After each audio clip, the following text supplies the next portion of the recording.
5 லட்சம் பெண்கள் எல்லாம் தனிமையில கூட்டுன்னு போய் மயக்கி அவள்கிட்ட லீலையெல்லாம் பண்ண முடியுமா? கிடையவே கிடையாது. நீ பரம்பொருள். கண்ணன் சொன்னான், அம்மா நீ ஏதாவது லாஜிக் இல்லாம பேசாதம்மா. வீடு வீடா போய் 5 லட்சம் பெண்களையும் வாங்கோ வாங்கோ வாங்கோன்னு கூப்பிடுற வரைக்கும் அவ வீட்டுல பெற்றோர்கள்லாம் வேடிக்கை பாப்பா. அப்புறம் அவர்கள் என்னோடு வந்து நாட்டியம் ஆடும் போதெல்லாம் பெற்றோர்கள் கண்டுக்காம இருப்பா, தேடவே மாட்டா. நாட்டியம் ஆடி முடிச்சுட்டு வந்ததுக்கு அப்புறமே எங்க போனேன்னு அவ பெண்களை கேட்க மாட்டா. அதுக்கப்புறம் 10 நாள் கழிச்சு உங்ககிட்ட வந்து உன் பிள்ளை இப்படி பண்ணான்னு புகார் மட்டும் சொல்லுவாளா? என்னம்மா இது? இதெல்லாம் அவ பொய் சொல்றாமான்னா. பெரியாழ்வார் யசோதை சொன்னது பாரு, நீ இப்படி பேசுவன்னு எனக்கு தெரியும். நீ என்ன லீல பண்ணி அவளை அழைச்சுன்னு போனேன்னு எனக்கு தெரியும். ஏ கிருஷ்ணா, நீ என்ன பண்ணுவேன்னா அந்த பெண்களுடைய அம்மாக்கள் எல்லாரையும் நீங்க இன்னும் மோர் விற்க போலையா, போய் மோர் வித்துட்டு வாங்கோன்னு அவளை அனுப்பிடுவ.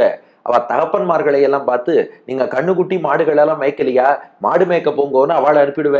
பெண்கள் மட்டும் வீட்டுல தனியா இருப்பா. இருக்கிற பெண்களோடு போய் நீங்க என்னோட விளையாட வாங்கோன்னு சொல்லி தனிமைக்கு அழைத்து செல்வாய், எனக்கு தெரியும்னா பெரியாழ்வார் யசோதை. கண்ணன் பார்த்தான், என்னம்மா இது, நீயும் ஏதோ பெருசா சொல்ல போறேன்னு பார்த்தா நான் மோர் விற்க சொல்லுவேன், மாடு மேய்க்க சொல்லுவேன், இதெல்லாம் நான் சொல்லித்தான் அவ பண்ணணுமா? இல்ல, பாட்ட கவனி. பெரியாழ்வார் யசோதை அழகா சொல்றா, அந்த பெண்களின் தாய்கள் இருக்காளே மோரை விற்பதற்காக போவர், ஆனா அதை அனுப்பினதே கிருஷ்ணனா. கண்ணன் போய் அந்த பெண்களுடைய தாய்மார்கள் எல்லாம் ஒரு நாள் சந்திச்சு ஒரு கூட்டம் நடத்தினானாம். பாருங்க, ஸ்வதர்மத்தை மட்டும் யாரும் விட்டுடவே கூடாது. அவாவாளுக்கு ஒரு கடமைன்னு இருக்கு, அதை செஞ்சுதான் ஆகணும். நீங்கள்லாம் ஆயர் குலத்தை சேர்ந்தவர்கள். இந்த பெண்களுக்கெல்லாம் என்ன தர்மம்னா மோர் விற்பது தான் தர்மம். ஆனா நமக்கு ப்ராப்ளம், இந்த ஊர்ல எல்லார் வீட்லயுமே பசுமாடு இருக்கிறதுனால மோருக்கான தேவை யாருக்கும் இல்லை. ஒன்றும் பிரச்சனை இல்லை, நீங்கள்லாம் பக்கத்து ஊர்களுக்கு போய் மோர் வித்துட்டு வாங்கோ, நிறைய மோர் வியாபாரம் பண்ணிட்டு வாங்கோ, ஸ்வதர்மத்தை விடக்கூடாதுன்னு நானா. ஆஹா, கிருஷ்ணனே சொல்றான், சரியா தான் இருக்கும். அவ தலையில மோர் குடத்தை வச்சுட்டு மோர் வாங்கலையோ மோர் வாங்கலையோ மோர் வாங்கலையோன்னு பக்கத்து ஊர்களுக்கு போயிட்டா.